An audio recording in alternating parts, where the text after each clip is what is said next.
Hi, I'd like to welcome all of you to week 7 of our, Foundations of Early Childhood Education. I hope you're all having a great week. This week we are going to look at guiding children's behavior, and I do want to let you know that as part of the AAS, the Associate Applied Science ECD degree here, you will take an entire class on children's behavior and guiding children. It's actually called Child Guidance is the title of the class. And so you will get more information as you take that class about guiding children's behavior. And I hope that you're all looking forward to that because it is truly a very useful class. All right, let's get into the PowerPoint for today and spend some time together going over this information. Okay, so again, we are in Chapter 7 of our Beginnings and Beyond text. Right, and here are our learning objectives. Right, and this figure is also in your text where we're looking at each of the 3 components of the guidance triangle influences the choice of guidance practice. So we're looking at what is going on with the child as far as age, development, their physical, emotional, their social emotional development, and how they fit into their family unit and how they fit into their community and how they fit into the group of children that's in this particular class. Also, we're looking at the adult, and that is more than likely going to be you as either the teacher or the parent. Maybe you are providing some coaching within a classroom, maybe an advocate or a friend, and what is your relationship with the child? And also, what are your values and what is your philosophy towards what the child should be doing as far as their behavior? And then, of course, the third piece to this guidance triangle is just going to be the situation. So it's not just going to be the physical environment, are you in the classroom, are you in centers, are you on the playground, but also time of day. If it's something like right before a nap, right before lunch, where kids are maybe they're hungry, maybe they're tired, maybe a child is not feeling well. We also have to think about what else is going on with the child, and that takes us right back to that child as far as being in the triangle. What else is happening? Like I said, maybe sickness or time of day. What is going on with that child in the classroom as far as their peer culture? And also, what is unique about this situation? So is it a new situation that maybe has just got the child feeling uneasy? Maybe someone new or someone different out of ordinary is picking up the child today. There's a little bit of a different routine. Maybe you had someone come into your class for the day, or like a guest speaker, or someone come and share some experiences. So what is unique about this situation? And we really have to take all of that into account when we are thinking about how to handle a guidance situation. For instance, if we know that a child is not feeling well, we are probably going to have a lot more patience and maybe a lot more nurturing and soothing, and maybe spend some more time rocking and caring for that child rather than just instantly redirecting and going to this as this is a behavioral issue. So some factors that affect behavior, of course, nature and nurture. We're all our temperament is all a little bit predisposed, and that all really comes to that nature, that biological factor, but also nurture or your environment, how you were raised. That all goes a long way into your temperament. And then there are 5 additional factors: development, environmental, individual, social, emotional, and also cultural. Now, we didn't see that cultural piece on that triangle, but of course, that's going to be what are the cultural ideas about how children should behave and how should children be redirected, punished, guided, or whatever that culture embraces. Some strategies for guiding dual language learners. Of course, a lot can be lost in communication when there is a language barrier with a child. So the biggest piece is we want to convey as much meaning to as possible to that child. The second bullet point on this page says that we have a teacher who speaks the home language, and of course that would be a best case scenario, but guys, that is not always something that we can do in our center. So we just really need to learn alternative ways to communicate with children who do not speak the same language as us. All right, let's talk about guidance. Guidance is an ongoing system of adults helping to manage their impulses, and there in that particular bullet point would be for children. We're helping children to manage their impulses. Now notice that does not say we are not punishing impulses. We are not doing consequences for impulses. We are helping them to manage their impulses. So teaching them how to express their feelings and to channel frustration, and really talking to them about, okay, when this is happening, I can tell that you are feeling this way. Really helping them to identify what causes frustration and feelings within them so that they can kind of know it's an oncoming thing and I can begin to handle that. So that takes us to the third bullet point of solving problems. And then lastly, we would want to learn the difference between acceptable and unacceptable behavior. Within certain limits, of course, we never want a child to be hurt, but within certain limits, it is completely okay for a child to make a choice that you know is not the best choice for them to make, and then talk to them about that that consequence that came from, that natural consequence. You you did not pick up toys, and so now look, our center in our room is messy. We can kind of learn the difference between acceptable and unacceptable behavior. Inductive guidance. Guidance is also very similar to discipline, and inductive is where we're really wanting these children to take on the role of managing their own behavior. So it's very natural consequences and learning how to do that from within. So what is punishment? Punishment, of course, is going to be a consequence of inappropriate behavior, and this is a power assertive technique that relies on children's fears rather than on reasoning, understanding. Of course, punishment could be taking away a privilege. It could be a spanking, which of course we never ever do in child care facilities, but I wanted to definitely bring that up because that is a punishment that relies on children's fears rather than reasoning and understanding. And also, we have to teach kids the importance of self-discipline. All right, this figure is going to show some positive guidance, how it encourages children's interaction and involvement. And punishment is usually something that is done to a child. So if we are trying to help them to manage their impulses and their frustrations and their feelings, if the only thing we do is spank them, well, that's really not teaching them a lesson. If we only just take something away, that's not teaching them a lesson and really teaching them how to handle their frustrations and their feelings. So it's much more important, to provide positive guidance instead. All right, so the language of guidance and discipline. Voice, we always want to talk normally. We do not want to raise our voice.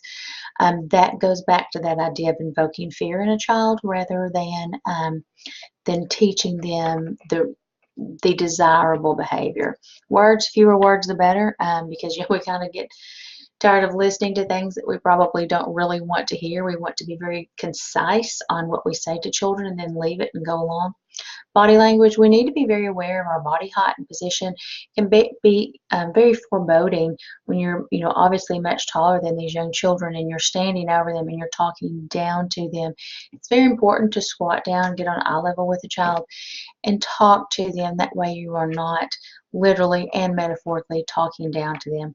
Attitude, we need to think about your own past experiences. So what are some things in discipline and guidance that really you feel like helped you to make better choices and not to make better choices out of fear?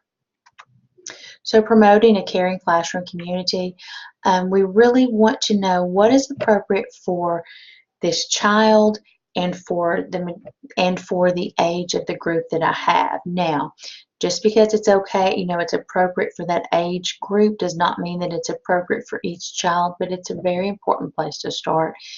We definitely need to think about culturally appropriate guidance. So some more pieces about that caring classroom community. Behavior models, consistency. Now guys, when I say consistency, we've got to have consistency within reason. Obviously, if a child is sick, if they've had some type of traumatic experience, maybe, a guardian at home is maybe maybe a guardian at home, maybe they are sick, or maybe we've had like a divorce in the family, some type of disruption at home. We do have to have consistency, yes, but it's reasonable consistency and consistency with understanding. Going back to that triangle model of really thinking what's going on with this child right now. Also, we've got to have realistic expectations. We want to actively observe. We're always monitoring what's going on in our classroom. We want to prevent misbehavior, and we also want to give indirect guidance. So when we think about climbing the guidance ladder, to use the strategy that's the least intrusive necessary, because again, we want the children to make good decisions on their own. That's our goal with guidance, where they can really manage themselves. All right, so we have ignoring behavior. Of course, that's going to be for something less serious when a child is not in danger of being hurt. Active listening and I messages, saying back to the child what you think you heard or what you saw happen. Reinforcement, we always want to give children specific information about the things that they are doing well. Redirection and distraction, this is just commonly just referred to as just redirect the child. If they're doing something that is inappropriate or causing a negative disruption, then just redirect them. Oh, let's come over here and play with this. Oh, look at this baby doll. She needs you to rock her, something like that. So to really redirect that child. Giving children choices and be prepared to accept the answer. Do you want to do this or this? Because kids like to make their own choices, but be very careful the choices that you give them. We want to absolutely set limits and boundaries set to show appropriate behavior. We want to be active problem solvers within our room. And guys, that really goes back to observing children and seeing, hey, what's going on? And then natural and logical consequences. Remember, not just punishment, not just taking things away. We've got to have natural and logical consequences. All right, let's look at some more about the guidance ladder, timeout, removing a child, and being careful to not misuse. Guys, you've got to be very careful with timeout, because timeout, the purpose of timeout is to give children a chance to reflect, to calm down and reflect. That does not mean that you are screaming at them, go sit in timeout, you don't get to play. We need to remind children in a calm voice, without raising our voice, that timeout is for a time for you to think about what's going on and to reflect. And that timeout may involve you as the teacher or the child care provider spending some time there close to that child after they've calmed down and helping them to reflect on what's going on. Physical intervention, of course, this is going to be to prevent injury or property if we need to remove a child from a situation.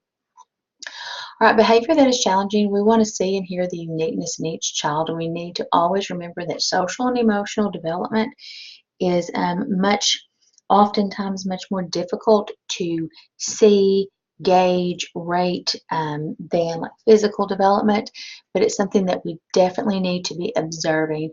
We need to build caring relationships with children and their families, make observations, goes back to what I just said, and modify the classroom and schedule if needed. If you'll remember, in Chapter 6, we talked about those event samplings and the time samplings as far as a way to assess children. If you notice something is going on at a certain time of the day, or something is going on in a certain center, what's going on, so let's fix it. If we need to modify the classroom and the schedule. Now, of course, some things you cannot modify about your schedule because they are regulated by minimum licensing, but if it's something that you can wiggle around and fix just a little bit, then do it. And also, teacher attention and language. We have to always be very sure that we are setting the model for being positive and accepting in our classroom. So it's really important for you as the teacher to be that good behavior model, that you are modeling good manners and you are modeling kind speech, within your classroom. And it's okay to say to the children in your classroom, Miss Kara feels very sad today, or Miss Kara feels very angry today, and saying, I'm angry because, and you can explain to the children why you are feeling the way that you are feeling, and then show them appropriate ways to handle that anger. Sometimes when I feel sad, I need a hug from a friend, or sometimes when I feel sad, I just need to spend some time in the beanbag chair and with a book, or talking to a stuffed animal, or maybe doing a quiet puzzle or listening to some quiet music. And same thing with when you're feeling angry. I feel that I feel angry. I know that I feel angry, and I don't want to be ugly and unkind to people. So I'm going to just take a few minutes to calm down and that way I don't feel angry anymore, because we don't like to feel angry. So it's really good to model that for the children. Also model for them and talk to them about when you're happy, and talk to them about why you feel happy, and talk to them about things that make you feel happy, like being kind to others and doing things for other people and holding the door open for someone, or letting someone else have a turn. These are some things that can make us feel very happy in our hearts. So as far as guiding children, just remember that, guys, this is one of the main things that you are going to be doing as far as establishing a positive classroom environment. Um, we want our classroom to be a safe, nurturing place, always a safe place and a nurturing place where these kids can really have some stress-free experiences. What we know about child care facilities is that generally when children are in child care facilities, their cortisol levels or their stress hormone levels tend to be a little high. And so we want to do everything that we can to lower those cortisol or lower those stress levels, and really promote a positive learning experience for our children. And guys, while you are establishing this positive classroom environment, I want you to know too that oftentimes parents that maybe feel like they're having some trouble with discipline and guidance at home, they will begin to watch you, because hopefully these kids are so wonderful for you, and they're like, oh, I want to kind of watch what they do. And you can really take this as a teaching moment with the parents in your classroom too. So that's another wonderful byproduct of positive classroom guidance, is maybe helping out these parents and guardians at home. So I hope that you all have a wonderful day, and if you have any questions, you can always email me at jonesk@uaccm.edu. Have a great day.